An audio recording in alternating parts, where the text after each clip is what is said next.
Hey everyone, welcome back to Empire Build Academy. It's the Learn Evony Minute series, and today I want to touch on duty generals, which you may or may not be aware you can use on your different buildings you have on the game. So before I go any further, I just want to talk briefly about the Learn Evony Minute series and what I'm actually trying to do with that. And I'm trying to actually aim at the complete beginner who's never really done this before. I've got other videos where I can dig a little bit deeper, go a little bit more deep dive into the ins and outs of everything, but with the Learn Evony Minute series I want to really keep it very simple and very basic, and with today and talking about the duty generals, that's exactly what I want to do. So I won't be going too crazy into the different duty generals and what you can do, etc., but you'll get the idea when I jump into this. So what is a duty general? Let's click on a building. This is my research building, and the tab that we want to look here is this one, the duty one. So let's click into that and see what this is all about. And we've got our info button as well, which I always say just to give you a little understanding as to what and how things work. Have a look in there, and it says players can appoint a general officer in some of the main city buildings. The officer type has military defense and interior based on the building type. An officer has 4 tiers according to the general attributes. The higher the tier, the more the benefits. When an officer is upgraded in tier, you need to appoint the general again to activate the new tier's benefits. And the last point is number 3, notice the appointing requirements do not count in the attributes from dragons. So what do we have? Let's break this down. We've got another info button that we're going to quickly look at, which is this one here. And when you click on that, you can see that there's actually quite a few different boxes there that are listed. So we've got a junior keep officer, a medium keep officer, senior keep, and then that continues all the way down with special keep, and finally the last one, which is super keep officer. Okay, so the first thing that you can see is we have a duty requirement, which is this one here. And we also have a duty benefit, which is this one here. And you can see with the duty requirements, it's asking for politics of 500 and leadership of 450. And then if you actually achieve that, you will get a construction speed of 5%. So if I was to click on Menchikov, who is my key officer, and I click on change, you can see now that we have all the different options to list someone. And you can also see as well that it breaks them all down into those different requirements that you need. So if I wanted to appoint the different ones that we have, that comes down here. Let's just say for argument's sake, I wanted the senior keep officer, which is this one. What I would actually need to be able to do that, my general that I appoint would need to have this, which is politics 1150 and leadership 1100. So when I go back now and then I click into change, I could then say, right, okay, I want to see what I've got as a special officer, and all of these would be your actual generals that reach those requirements. And again, if you went onto the top one, the super, you again see all these different people that reach those requirements. And then of course, once they are in place, you would then activate these buffs. Now you may have noticed that I could actually use normal generals. So Marcus Agrippa, who's my range general, would make a brilliant super general on any building. The only issue you've got to be aware of is that there are actual duty general officers specific on the game in Evony, which come with additional buffs when they are that officer. Let me just go into the generals that I have. And if I click on my duty generals, which is this one here, you can see all the different duty generals that I have in here. And let's look at Menchikov, because that's where we were at. And let's have a look at what additional buffs he gives on top of the normal buffs that you've seen. And you can see when you own this general and he is the keep officer, the construction speed in the city will increase by 20%. So I'll get that as an additional buff. And then if I upgrade him to 1-star, you can see that he has in-city troops defense plus 15%. And when I send him to 2-star, that in-city troops HP also becomes active with 15%. So what you need to do, and it obviously is very lucky in relation to who you get, but you can get them from the recruit side of things here, and then different generals will pop up in here. They're not common, I will be honest, they're not common. It's not something you see all the time, but if you persist and your tavern is of a high level, you will get some decent duty generals out of there. So when I go into all these different ones again, and let's go back to that research academy, and let's go back to the duty. So Menchikov is a specific duty general, just like they all are, although the market one, you can see there, I've actually got Gaius Octavius in charge. He isn't a special, and the reason I have him there is because I don't have a particular market duty officer available, so I'm just using someone else for that position. And you can see that I get resource tax amount 100% for him being in charge. Now if I went into my super, I actually haven't checked this for quite a long time, you might find that I actually now have someone else available. So let's continue going down. These are all my sub generals, and actually I don't, and the only one I did have was this one here at the bottom, and I'm using her as my embassy officer. And if I go onto my embassy, just to show you again what I mean, try and get an understanding, if I go to my embassy and then I click on duty and then I click on the embassy one, which is down here, you can see the super benefits I'm getting. So I get all of this even though she's not an embassy officer, but as I said, there will be additional buffs for owning an actual general that belongs to the embassy, and also you will gain additional buffs when you ascend that particular general. But if you don't have one, this is what you need to do. And the other thing to be aware of, let's now just go back a step. Again, if this is all getting confusing, speak to me in the comments, and I'm sure even if it's not me, someone else will be able to advise. But let's just go back out of this. And let's go now to my generals. And then this time I'm actually going to look for that one that I was using, which is this one here. So let's go to her now and click on her. And the important thing to be aware of for this general to be that super embassy officer, the defense and attack, which is these ones down here. There's the defense and there's the attack.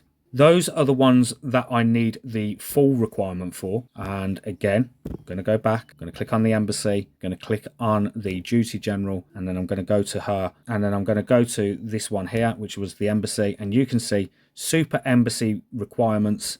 I have 3 things. Her defense needs to be 1350. Her attack also needs to be 1350. And then of course the last one, which is also important, is the power needs to be 3.1 million as well. And then once you do that, you will get these additional buffs. And another thing to point out as well about these generals and when you place them, when it comes to the requirements, so if we click on the Archer Tower one as an example, you can see that we require defense and attack. But if you was to, let's say, click on the Archer camp, you can see that the requirements are actually attack and leadership. So you just need to be aware of exactly what the duty requirements are when appointing those generals. So if you haven't already placed these generals in there, you can have a look at doing that. Now, I know the other thing that will come up from this is, how do I get those defense and attack up? And you can do that actually by using, let me just go into the world. I want to show you something here. And I have a bookmark. Now, this is obviously down to your server as to whether you have one of these, but we have a, okay, so I've gone to this and actually someone has owned this, and this might be actually a mistake, but this particular subordinate city is actually supposed to be free, and the reason it's free is so that I can use my generals to attack that over and over and over and over again, which allows me to get the level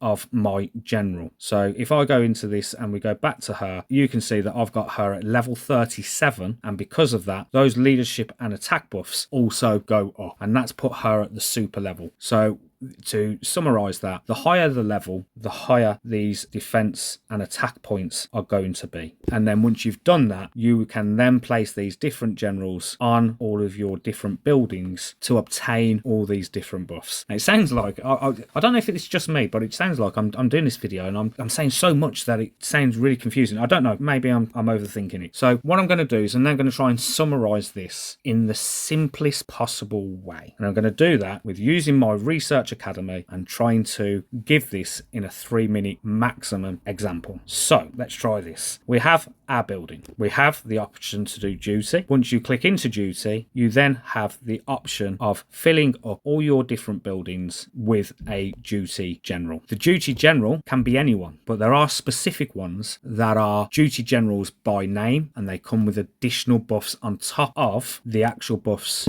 that are listed here. So you can see on this super keep, officer, construction speed, training capacity 30, 70%. You can see on my academy officer, research 25%. And then you can see resource tax amount is 100% when I have a special market officer. Now these all change with different requirements, giving you the super, special, senior, medium, junior. So if you apply a general of any kind, if their leadership and politics reach these amounts, 1150, 1100, then they will activate this particular buff here. So you need to check your general and see exactly what their leadership and attack is. To do the highest tiers, you will also need to include power amount as well. So if I go into this one here, you can see the final two require a power requirement for the general that's put in place. And another thing to point out as well about these generals and when you place, when it comes to the requirements, so if we click on the Archer Tower one as an example, you can see that we require defense and attack. But if you was to, let's say, click on the Archer camp, you can see that the requirements are actually attack and leadership. So you just need to be aware of exactly what the duty requirements are when appointing those generals. You can up level your leadership and your attack of your general by increasing the overall level of your general. And then finally, we have duty generals that come with additional buffs for being the relevant officer. So Bancheo is a super Archer Tower officer. He is ascended to 4-star and comes with all these different buffs on top of that. And then lastly, you can get these generals from the tavern where you can recruit these, although it really depends on your tavern level as to how often these people come out. What would be brilliant is if I put the tick in both of these and I did a few refreshes and one popped out. The chances of that actually happening are probably 0, but we will see who is the first general of decent quality to come out, and keep my fingers crossed that it's randomly a duty general. And if that actually happened, I'm also going to put on the lottery tonight as well. So we will continue through until I see that first epic historic general come through, and there it was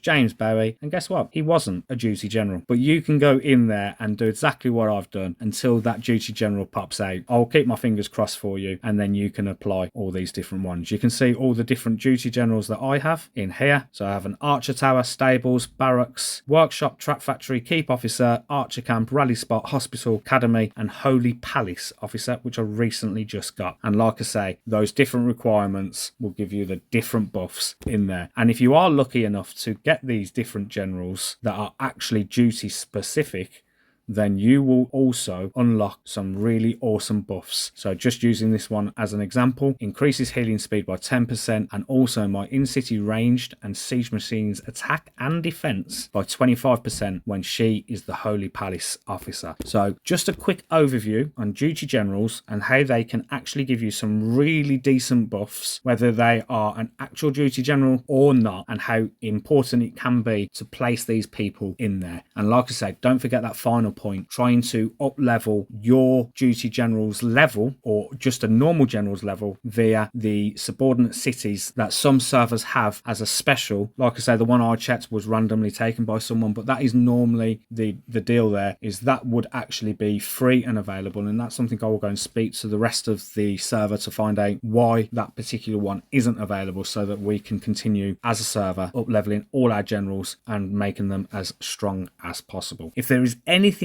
that has sounded very confusing in this video, please do ask and I will try and answer all those questions. And if anyone else has some brilliant advice to add alongside this, then please do. So this is Duty Generals. It's the Learn Evony in Minutes series. I'll be doing a few more of these as we delve a little bit deeper into the game itself, and I will see you in another video very soon. Thanks for the support and thanks for watching. See you soon.